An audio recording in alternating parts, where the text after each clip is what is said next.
Good morning, students. Yesterday we started with a new topic of microeconomics, that is elasticity of demand. Then the 5 degrees of elasticities of demand. Out of that, the first 3 degree of elasticity of demand had been explained to you yesterday. That is highly elastic demand, unitary elastic demand, and inelastic, less elastic, or relatively elastic demand. Once again, I'm just repeating here, students, when we call highly elastic demand, so in that case the elasticity of demand is greater than 1 and the demand curve is a flatter downward sloping demand curve. In this case, the proportionate change in quantity demanded is more than the proportionate change in price. Whereas on the other hand, in case of unitary elastic demand, the demand curve is a rectangular hyperbola. That means the shape of the demand curve is a rectangular hyperbola. Here the proportionate change in price is equal to the proportionate change in quantity demanded.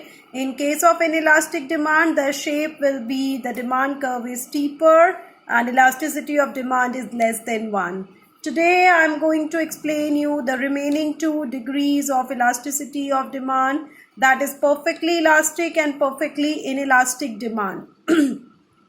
Perfectly elastic demand is also represented by infinite. When elasticity of demand is equal to infinite, symbolically we represent it like this, or even I may call it in absolute terms we write it like this, and for perfectly inelastic we write elasticity of demand is equal to 0. Now when we look at the diagram here, price has been taken on the y-axis and demand on the x-axis. The demand curve is a horizontal line parallel to x-axis. Now why in this case the demand curve is a horizontal line parallel to x-axis? Because a negligible increase in the price would result in 0 quantity demanded in this case. That means even in case of elastic demand, perfectly elastic demand, the price remains fixed. As we can see, OP is the price. This price never changes. So only what changes is the changes in demand. And even we can remember it this way, perfectly elastic demand, that means there are perfect changes or perfect flexibility in the demand, but the price remains constant. So and the shape already has been discussed to you. It is a horizontal demand curve. Unlimited quantities of the commodity can be sold at the prevailing price. A negligible increase in price would result in 0 quantity demanded. Whereas on the other hand, in case of perfectly inelastic demand, the demand curve is a vertical line parallel to y-axis, and the other extreme of elasticity range, and in this case the quantity demanded of a commodity remains the same irrespective of any changes in price, and such goods are termed neutral vertical demand curve. Now I can cite one example here for the same students. Suppose the government has prescribed you medicines.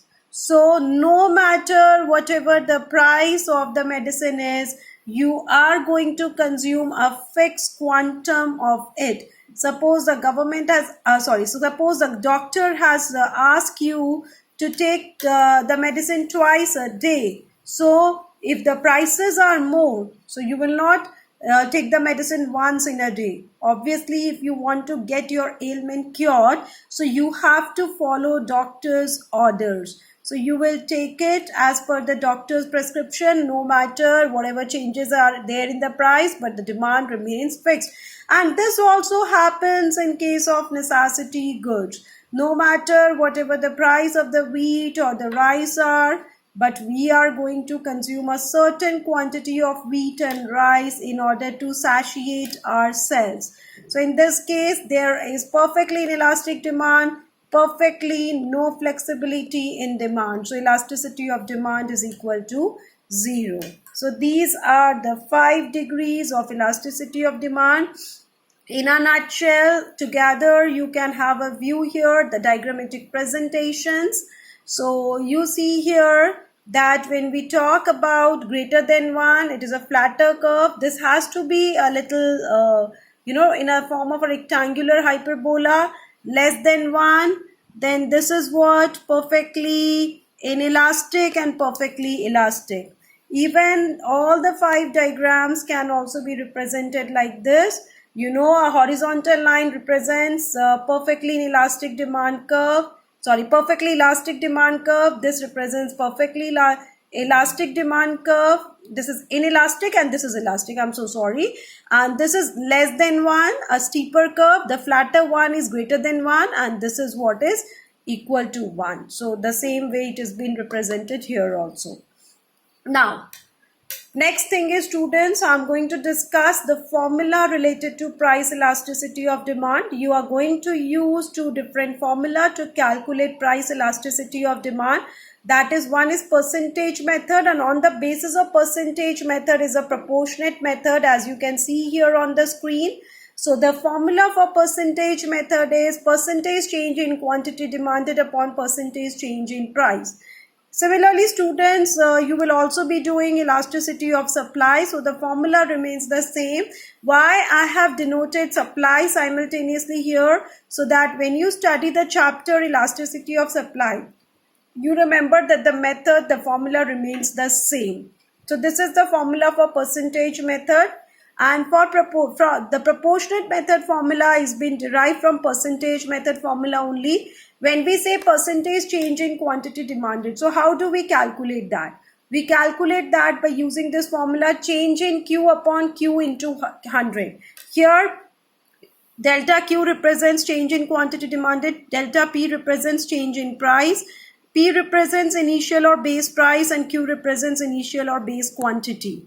So the percentage change in quantity demanded can be calculated using this formula, wherein delta Q is equal to Q1 minus Q.